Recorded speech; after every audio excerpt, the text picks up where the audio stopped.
अस्सलाम वालेकुम। Ninth chemistry, आज हमारा लेक्चर नंबर 3 है। लेक्चर नंबर 1 और लेक्चर नंबर 2 में जो भी हमने कवर किया वो आप लोग देख चुके होंगे। लास्ट टाइम हमने काम जो है वो मैटर की डेफिनेशन पर छोड़ा था। हमने मैटर समझने की कोशिश की थी कि कोई भी ऐसी चीज़ जो कि वज़न रखती हो, महसूस की जा सकती हो और जगह घेरती हो, उसको जो है वो हम मैटर कहते हैं। हमने कहा था आप कहीं भी चले जाएं पूरे यूनिवर्स में आपको मैटर ही मैटर नज़र आएगा या फिर एनर्जी नज़र आएगी। एनर्जी से हमारा वास्ता अभी नहीं है, एनर्जी आपने अगली क्लासों में पढ़नी है। मैटर से हमारा वास्ता जो है वो होने वाला है, तो हम मैटर को डिस्कस करेंगे। ठीक है, अगली डेफिनेशन लिखने के तरीक़ेकार जो है वो पिछले 2 लेक्चर्स में आप सीख चुके हैं। ये डेफिनेशंस जो हैं वो आपको कॉपी में नहीं लिखनी। मैटर की डेफिनेशन जो है वो आपकी कॉपी में आखिरी काम होगा। ये डेफिनेशंस जो है प्रेजेंटेशन आपको समझाने के लिए है। एटम्स, एक नई डेफिनेशन, एक नया कॉन्सेप्ट एटम का। एटम क्या होता है, एक बेसिक कॉन्सेप्ट है केमिस्ट्री का। एटम जो है वो आपके पास smallest particle, the smallest particle of matter is called as atom.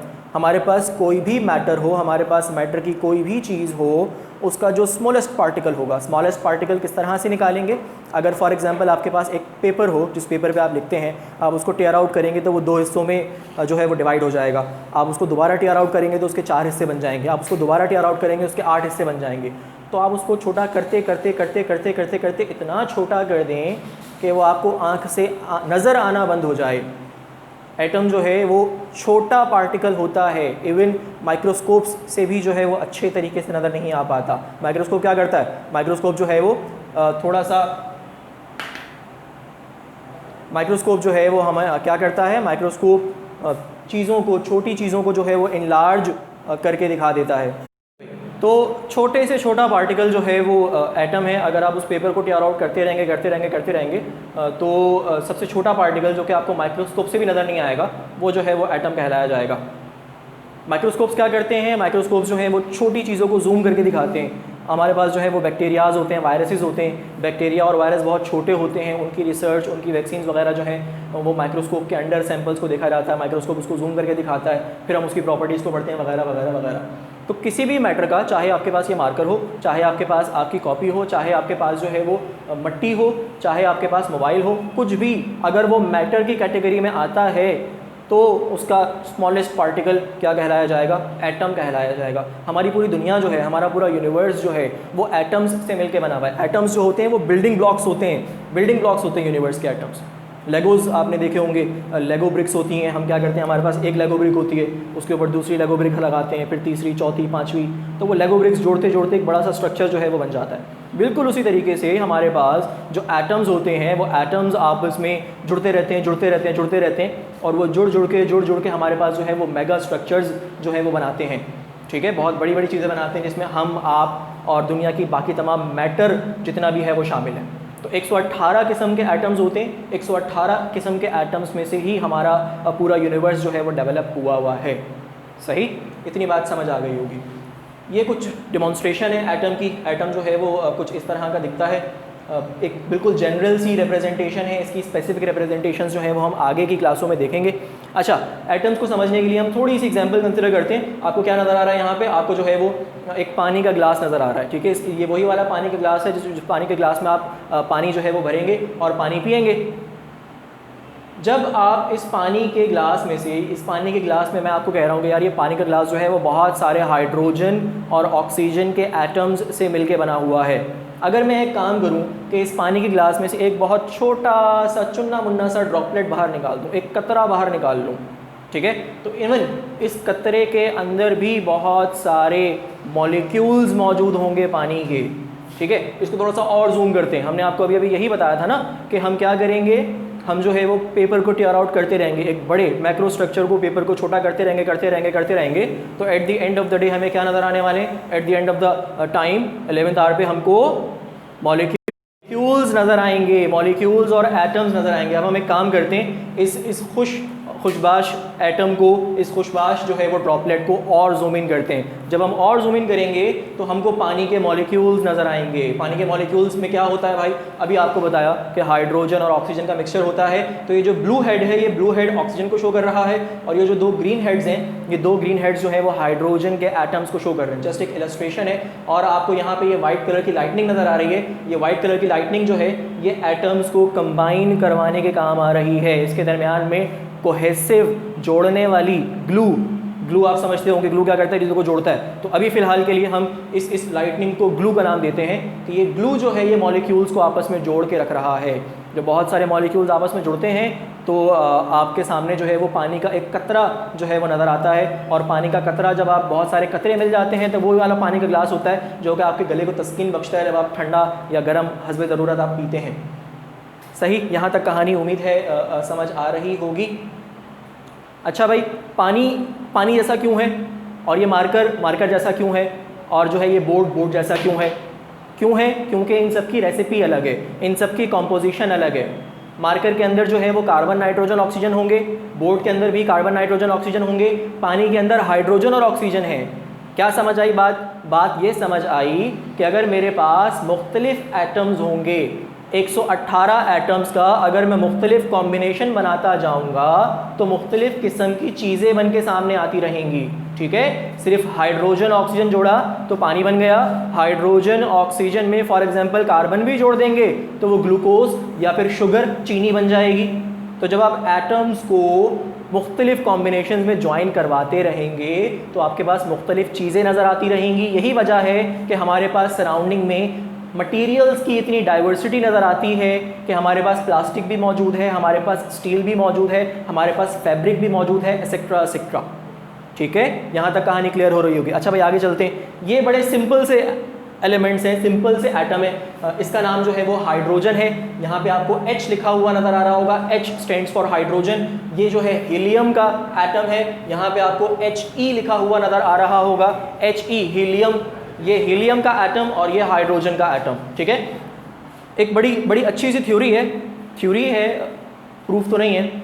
वो थ्योरी हमको ये बताती है कि हमारा यूनिवर्स जो है वो एक बिग बैंग से स्टार्ट हुआ था। ठीक है, बिग बैंग का मतलब एक बहुत ज़ोर का धमाका हुआ था, और बहुत ज़ोर के धमाके से एनर्जी जो है वो मटेरियल में कन्वर्ट हुई थी, मैटर में कन्वर्ट हुई थी।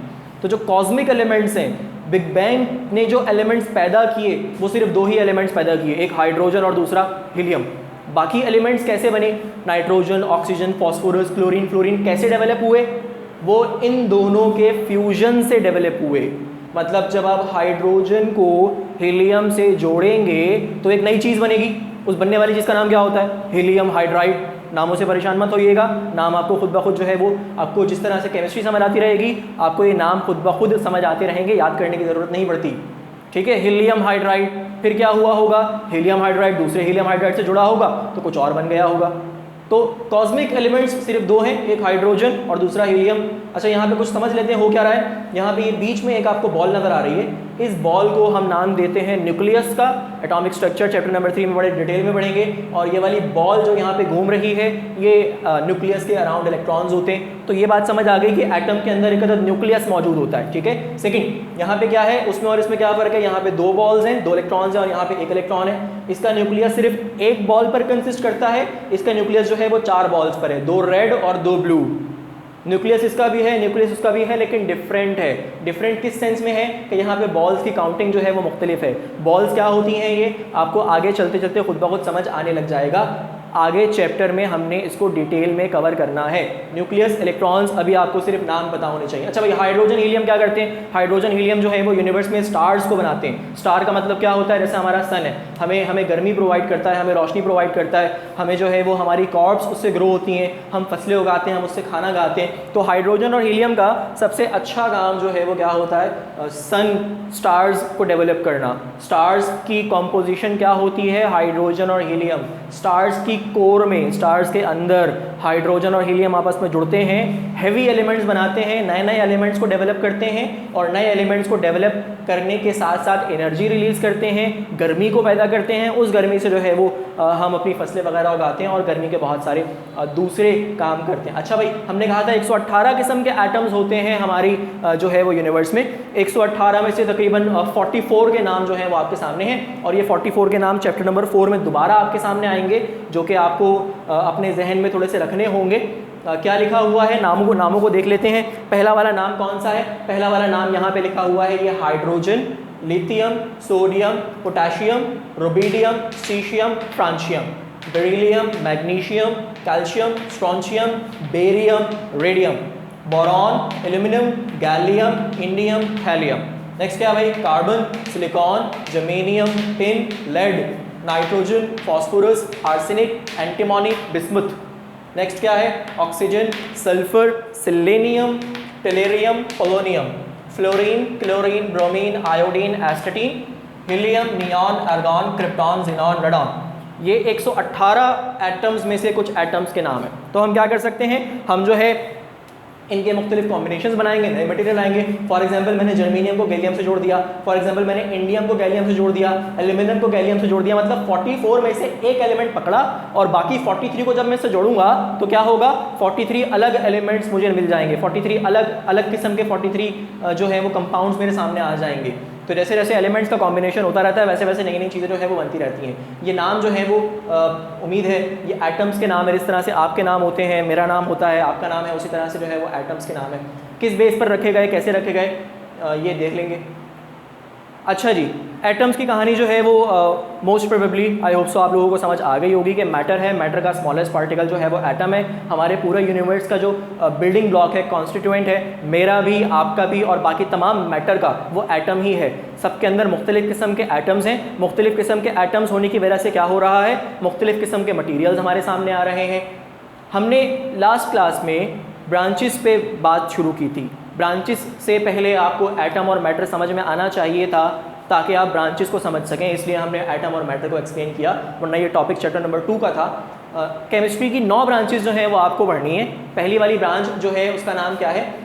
Physical chemistry, organic chemistry, inorganic chemistry, analytical chemistry, biochemistry, industrial and applied chemistry, nuclear chemistry, environmental chemistry और लास्ट वन कौन सी है? Polymeric chemistry. तो इन डेफिनेशंस को जो है वो एक एक करके, इन ब्रांचेस को एक एक करके समझते हैं और इनको देखते हैं कि इन ब्रांचेस में हम क्या क्या पढ़ते हैं और इन ब्रांचेस से हमें क्या रिलेटेड होता है, हमें क्या मिलता है। तो वही वाली बात आ रही है दोबारा से कि भाई अगर मुझे बायोकेमिस्ट्री पढ़नी हो, अगर मुझे लाइफ का इन्वॉल्वमेंट केमिस्ट्री में पढ़ना हो तो मैं शुरू साइंस से नहीं करूँगा कि भाई मैटर होता है, एनर्जी होती है, कॉन्शियसनेस होती है, ये होता है, वो होता है। मैं डायरेक्ट यहाँ पे आऊँगा। ऑर्गेनाइजेशन ब्रांचेस इसलिए ज़रूरी होती हैं, ये बात हम पहले भी कर चुके हैं। अच्छा भाई, पहली ब्रांच देख लेते हैं। पहली ब्रांच कौन सी है? Physical chemistry. फिजिकल केमिस्ट्री क्या करती है? It deals with the study of forces. किस चीज़ से स्टडी करती है? फोर्सेस से स्टडी करती है। और प्रिंसिपल्स, कौन कौन से लॉज होते हैं। ये प्रिंसिपल आपके स्कूल वाले प्रिंसिपल नहीं है। प्रिंसिपल का मतलब लॉज, असूल, किन असूलों से और किन फोर्सेस से, फोर्सेस और असूलों को जो है वो हैंडल करती है। किस चीज़ में काम आने वाले? कॉम्बिनेशन में काम आने वाले। किस चीज़ को कंबाइन करेंगे? एटम्स और मॉलिक्यूल्स को कंबाइन करेंगे। मतलब एटम ऐसे तो नहीं होगा ना कि हम जिस तरह से पेपर लेते हैं, एक पेपर के ऊपर ग्लू लगाया, दूसरे पेपर को उसके ऊपर रखा, एक पेपर दूसरे पेपर से जुड़ गया। तो दोनों पेपर्स को जोड़ने के लिए ग्लू की ज़रूरत पड़ी, किसी फोर्स की ज़रूरत पड़ी, बाइंडिंग एजेंट की ज़रूरत पेश आई। उसी तरीके से जब हम एटम्स को आपस में कंबाइन करते हैं, बड़ी छोटी सी एग्जांपल है सोडियम और क्लोरीन की, ठीक है। अभी लास्ट स्लाइड में हमने सोडियम का नाम देखा और हमने क्लोरीन का नाम देखा।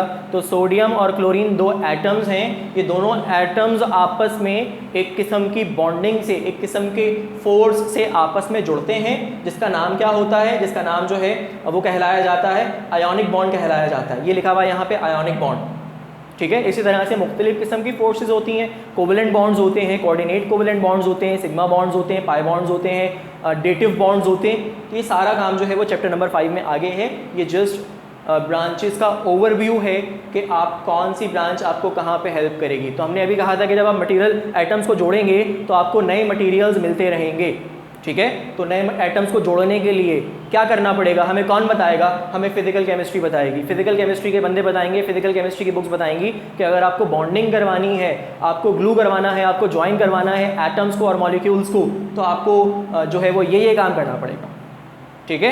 नेक्स्ट ब्रांच कौन सी है हमारे पास, environmental chemistry. Environmental chemistry, environmental का लफ्ज़ कहाँ से डराइव हो रहा है, एनवायरमेंटल का लफ्ज़ जो है वो एनवायरमेंट से डराइव हो रहा है। एनवायरमेंट क्या होता है भाई, एनवायरमेंट जो है वो हमारे आसपास की सराउंडिंग, आप, मैं, अभी मेरी सराउंडिंग क्या है, अभी मेरी सराउंडिंग ये क्लासरूम है, इस क्लासरूम में क्या मौजूद है, पंखा मौजूद है और हमारे पास डेस्क मौजूद है, प्रोजेक्टर वगैरह मौजूद है, ठीक है। ये सराउंडिंग क्या है, ये कोई फैक्ट्री जो है वो लगाने की कोशिश की गई है, यहाँ पे जो है वो बिल्डिंग है, ये शायद कोई चर्च वगैरह है, मस्जिद वगैरह है, और यहाँ की सराउंडिंग ये है। आपकी सराउंडिंग क्या होगी, आप उम्मीद है आपने घर पे होंगे, तो जो है वो आपके घर की सराउंडिंग आपकी होगी। तो अगर मैं कोई केमिकल चीज़ इस्तेमाल करने लग जाऊँ अपनी सराउंडिंग में कोई केमिकल इस्तेमाल करने लग जाऊँ, तो उस केमिकल का मेरी सराउंडिंग में क्या असर पड़ेगा। फॉर एग्जांपल मैं मरकरी का इस्तेमाल करने लग जाऊँ, मरकरी अगेन एक एटम का नाम है, तो अगर मैं मरकरी इस्तेमाल करूँ और उस मरकरी को जो है वो मैं समंदर में जो है वो छोड़ दूँ, तो वो मरकरी मेरीन लाइफ को किस तरह से डैमेज करेगा, किस तरह से अफेक्ट करेगा या अफेक्ट करेगा, उसको जब हम पढ़ेंगे तो कहाँ पढ़ेंगे, एनवायरमेंटल में पढ़ेंगे। वैसे मरकरी किस तरह से डैमेज करेगा, मरकरी जो है वो क्या करेगा, हमारी पूरी फूड चेन ख़राब कर देगा।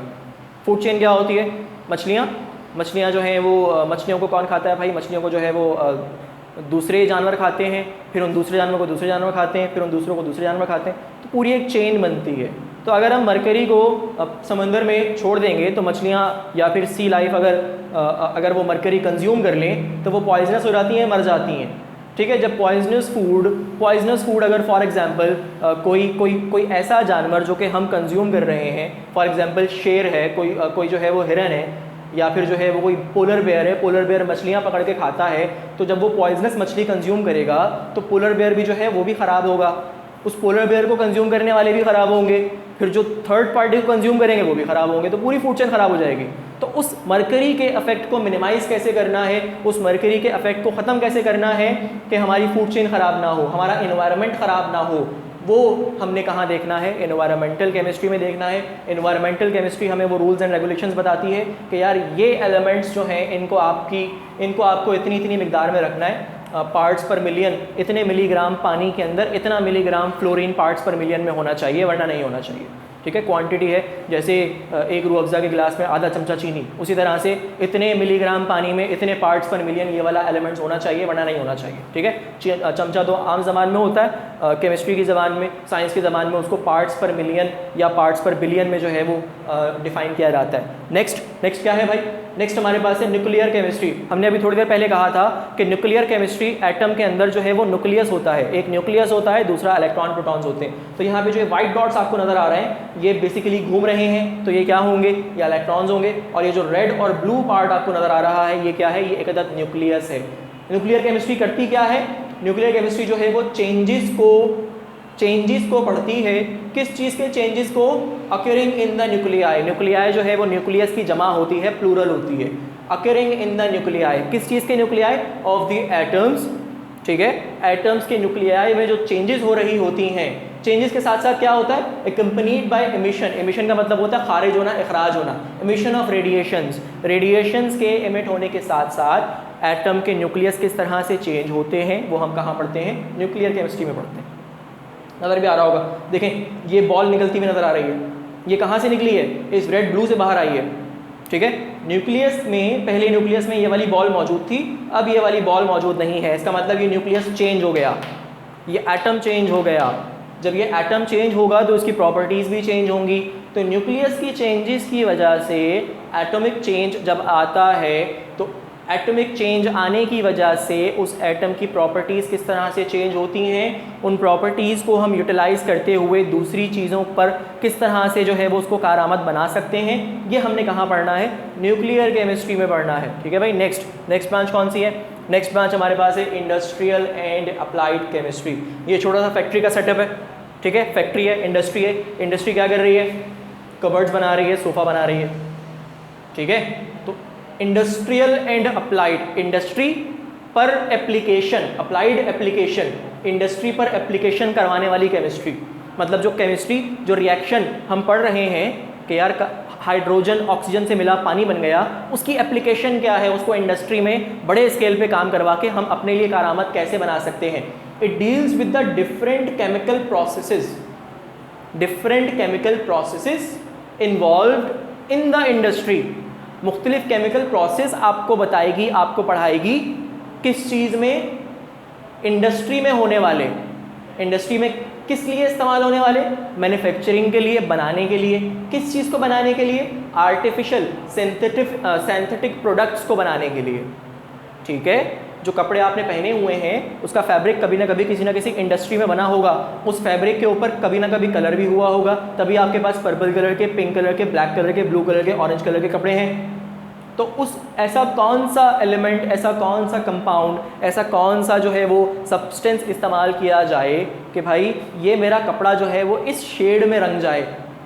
तो कौन सा सब्सटेंस, कौन सा कलर किस सिनेरियो में देगा और उसको अप्लाई किस तरह से करना है, ये एक प्रोसेस है। ये प्रोसेस आपको कहाँ पे मिलेगा, इंडस्ट्रियल एंड अप्लाइड केमिस्ट्री में। तो ये तो सिर्फ फैब्रिक के एग्जांपल है। इंडस्ट्री से जो भी चीज़ बाहर आती है उसमें कुछ ना कुछ केमिकल सब्सटेंस के इस्तेमाल होते हैं। दवाइयाँ आपकी बनती हैं, उसमें भी इस्तेमाल होते हैं। ठीक है, नेक्स्ट इज बायोकेमिस्ट्री। बायोकेमिस्ट्री में क्या है कि आपको बहुत अच्छा सा डाइजेस्टिव सिस्टम नज़र आ रहा होगा कि हमने जो है वो एक गुस्से वाला खाना खाया, तेज़ मिर्च वाला खाना खाया, वो नीचे गया और नीचे जाते के साथ ही यहाँ पे देखिएगा ये डिकम्पोज हो गया है, ये टूट गया है। ठीक है, जब ये टूट जाएगा, क्यों टूटा है, क्योंकि हमारे स्टमक के अंदर जो है वो एसिड होता है। कौन सा एसिड होता है, HCl एसिड होता है, हाइड्रोक्लोरिक एसिड होता है। वो हाइड्रोक्लोरिक एसिड क्या करता है, वो इस खाने को डिकम्पोज करता है, इस खाने को तोड़ता है। HCl प्लस खाना, HCl plus food, this gives you energy. एक केमिकल रिएक्शन है कि एक केमिकल सब्सटेंस दूसरे केमिकल सब्सटेंस से इंटरैक्ट करके आपको एनर्जी प्रोवाइड करवा रहा है। ठीक है, तो ह्यूमन बॉडी के अंदर या फिर लिविंग ऑर्गेनिजम्स के अंदर, एनिमल्स और प्लांट्स के अंदर, जो एनिमल्स और प्लांट्स से रिलेटेड या उनके अंदर जो केमिकल रिएक्शंस हो रहे होते हैं वो हम कहाँ पढ़ते हैं, बायोकेमिस्ट्री में पढ़ते हैं। बायोकेमिस्ट्री क्या है, chemistry of living organisms is called as biochemistry. ये तो सिर्फ एक छोटा सा प्रोसेस है डाइजेशन का। डाइजेशन जो है वो आमतौर पे अच्छे से समझा हुआ होता है, वो समझ आ जाता है, तो हमने यहाँ पे ये लगा दिया। नेक्स्ट डेफिनेशन क्या है भाई, पॉलीमेरिक केमिस्ट्री। पॉलीमेरिक केमिस्ट्री का लफ्ज़ जो है, पॉलीमेरिक का जो लफ्ज़ है वो निकला है पॉलीमराइजेशन से। किस चीज़ से भाई डराइव हुआ है, पॉलीमराइजेशन से डराइव हुआ है। पॉलीमराइजेशन का लफ्ज़ आपको यहाँ पे सामने लिखा हुआ नजर भी आ रहा होगा। कहाँ लिखा हुआ है भाई पॉलीमराइजेशन का लफ्ज़, ये लिखा हुआ पॉलीमराइजेशन का लफ्ज़। पॉलीमराइजेशन क्या है, एक प्रोसेस है, एक मखसूस प्रोसेस है। जिस तरह से खाना बनाने का प्रोसेस क्या कहलाया जाता है, कुकिंग, उसी तरह से पॉलीमर्स बनाने का जो प्रोसेस है वो क्या कहलाया जाता है, पॉलीमराइजेशन। ठीक है, पॉलीमराइजेशन से पॉलीमर्स बनते हैं, पॉलीमर्स डेवलप होते हैं एंड द प्रोडक्ट्स ऑब्टेन्ड। कौन सी प्रोडक्ट ऑब्टेन होती है, पॉलीमर्स ऑब्टेन होते हैं। ठीक है, पॉलीमेरिक केमिस्ट्री में पॉलीमराइजेशन पढ़ी जाती है। पॉलीमराइजेशन से क्या मिलता है, प्रोडक्ट मिलती है। उस प्रोडक्ट का नाम क्या होता है, पॉलीमर। पॉलीमर किस चीज से मिलके बनता है, मोनोमर से। अगर आपके पास एक मोनोमर हो, उस मोनोमर में आप दूसरा मोनोमर ऐड कर दें तो आपको क्या मिलता है, पॉलीमर मिलता है। ठीक है, monomer plus monomer gives you polymer. यहाँ पे हमने दिखाने की कोशिश की है, आप नोट करेंगे कि पहले आपके पास ये एक यूनिट है मोनोमर, दूसरा मोनोमर और तीसरा मोनोमर। ये तीनों मोनोमर्स पहले अलग अलग थे, फिर इन्होंने यहाँ से आपस में ज्वाइन किया और एक लंबा सा कंपाउंड बना दिया। ये हमारे पास पॉलीमर है। जुड़ने से पहले ये मोनोमर्स थे, जुड़ने के बाद ये क्या है, पॉलीमर्स हैं। और जिस प्रोसेस के तहत ये बने वो प्रोसेस क्या है, पॉलीमराइजेशन है। तो पॉलीमराइजेशन और पॉलीमर्स और मोनोमर्स जब कभी भी हम पढ़ेंगे तो कहाँ पढ़ेंगे भाई, पॉलीमेरिक केमिस्ट्री में। अगर आपको इन फ्यूचर अपनी ग्रेजुएशन में प्लास्टिक्स का शौक हो, आपको प्लास्टिक को बनाना, प्लास्टिक की समझना, बाकी सब वो पॉलीमर्स जो होते हैं वो मोस्टली जो है वो प्लास्टिक्स होते हैं। तो अगर आपको आगे परस्यू करना हो पॉलीमेरिक केमिस्ट्री को, इन चीज़ों को समझना हो, पॉलीमर्स को समझना हो, तो आप जो है वो आगे ग्रेजुएशन में पॉलीमेरिक केमिस्ट्री की फील्ड को चुनेंगे। अगर आपको जो है वो बायोकेमिस्ट्री चाहिए होगी तो आप बायोकेमिस्ट्री को चुनेंगे। नेक्स्ट क्या है भाई? नेक्स्ट है हमारे पास एनालिटिकल केमिस्ट्री। एनालिटिकल केमिस्ट्री क्या करती है? एनालिटिकल केमिस्ट्री जो है वो हमको सब्सटेंस को पहचानना सिखाती है। फॉर एग्जांपल आप जो है वो आप जा रहे थे, कहाँ जा रहे थे? आजकल तो बाहर जाना बंद है, घर पे रहिएगा आराम से। लेकिन फॉर एग्जांपल आप कभी इमेजिन कीजिए कि आप जा रहे थे तो आपको जाते जाते एक सब्सटेंस, एक थैली के अंदर एक सब्सटेंस रखा हुआ मिल गया। अब आपको नहीं पता वो सब्सटेंस क्या है, उसकी कॉम्पोजिशन क्या है, उसमें एटम्स कौन कौन से हैं। उन एटम्स को पहचानने के लिए it deals with the study of methods and techniques. एक सब्सटेंस मिला, वो सब्सटेंस किन एलिमेंट्स से मिलकर बना हुआ है उसको पहचानने के लिए एनालिटिकल केमिस्ट्री एनालाइज करना बताएगी, मेथड्स और टेक्निक्स बताएगी। मेथड्स और टेक्निक्स क्या करेंगी? डिटरमाइन करेंगी, बताएंगी। क्या बताएंगी? क्वांटिटी, कि भाई जो सब्सटेंस आपको मिला है वो कितनी क्वांटिटी में मौजूद है। उस सब्सटेंस के अंदर जो है वो कार्बन के एटम्स कितने हैं, कार्बन के ग्राम कितने हैं, नाइट्रोजन के ग्राम कितने हैं, एक्सेट्रा। एंड काइंड कितना है और कौन सा है। कौन सा मतलब फॉर एग्जांपल कार्बन है तो कितना है, ठीक है। तो ये कंबस्शन एनालिसिस जैसे बहुत सारे प्रोसेस मेथड्स बताती है एनालिटिकल केमिस्ट्री कि हम किसी भी सब्सटेंस के अंदर कितनी क्वांटिटी में और किस तरह के एलिमेंट्स मौजूद हैं, उसके लिए मेथड्स और टेक्निक्स जो है वो आपको बताएगी। ऑफ डिफरेंट कंपोनेंट्स का मतलब कॉम्पोजिशन, एलिमेंट्स या फिर एटम्स की मौजूदगी इन अ गिवन सब्सटेंस, किसी भी सब्सटेंस में जो भी आपको चलते फिरते बाहर से मिलता है, ठीक है। डन है, ओके। नेक्स्ट क्या है? Inorganic chemistry.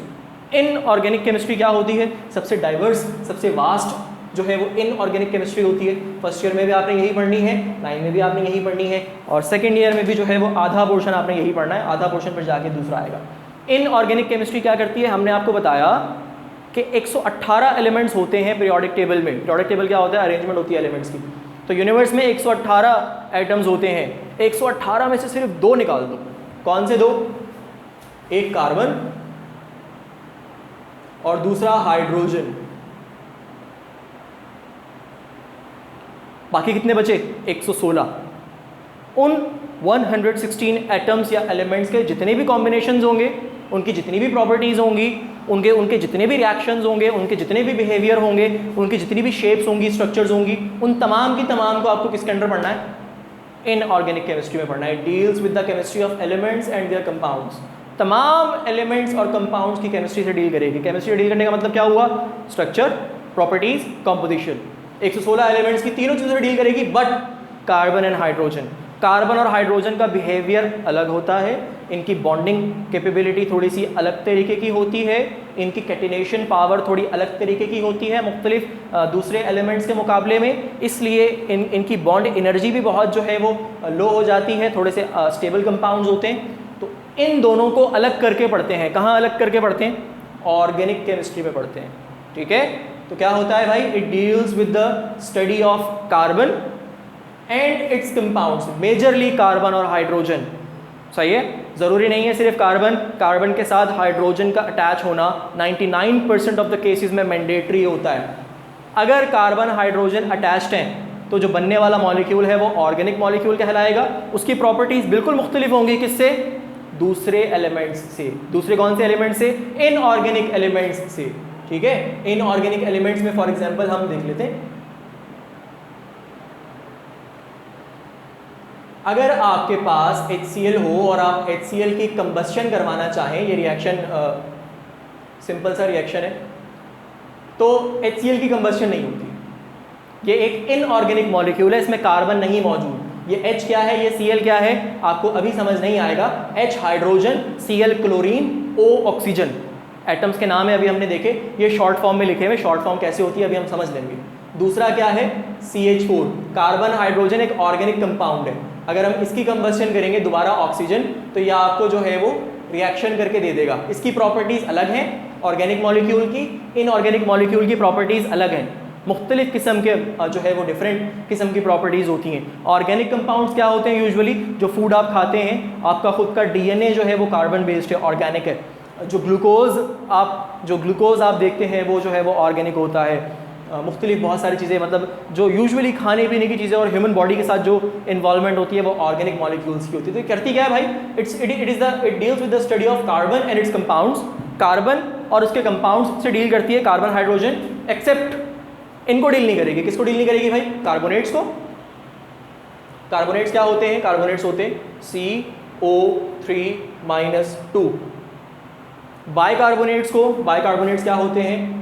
HCO3-1। कार्बाइड्स क्या होते हैं? C negative. ऑक्साइड्स क्या होते हैं? O negative.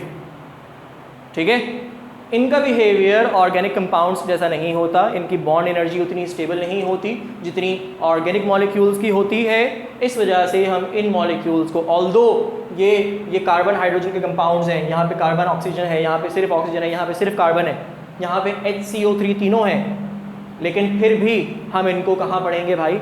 इनऑर्गेनिक में ही पढ़ेंगे। ये एक्सेप्शंस हैं किसकी? ऑर्गेनिक केमिस्ट्री की। उम्मीद है तो आप आज जो है वो आपको ये मामला समझ आ गया होगा कि एटम्स क्या होते हैं और केमिस्ट्री की ब्रांचेस क्या होती हैं, और वो ब्रांचेस आपको आगे जाके क्या चीज़ पढ़ाने में हेल्प करेंगी। अगर आपको पॉलीमर्स में इंटरेस्ट है तो आप आगे जाके अपना करियर परस्यू करेंगे पॉलीमेरिक केमिस्ट्री में। अगर आपको जो है वो ऑर्गेनिक केमिस्ट्री पसंद आ जाती है तो आप आगे जाके अपना करियर परस्यू करेंगे किसमें? ऑर्गेनिक केमिस्ट्री में। तो ये ओवरव्यू ब्रांचेस का उम्मीद है आप लोगों को समझ आ गया होगा। आज तक का काम हमको यहीं पे रखना है। आपको कॉपी में ये काम जो है वो लिखना नहीं है फ़िलहाल। लास्ट काम आपकी कॉपी में क्या होना चाहिए? मैटर की डेफिनेशन जो है वो लिखी हुई होनी चाहिए। ठीक है, इंशाल्लाह लेक्चर नंबर 4 में आपसे मुलाकात होती है। अल्लाह हाफ़िज़।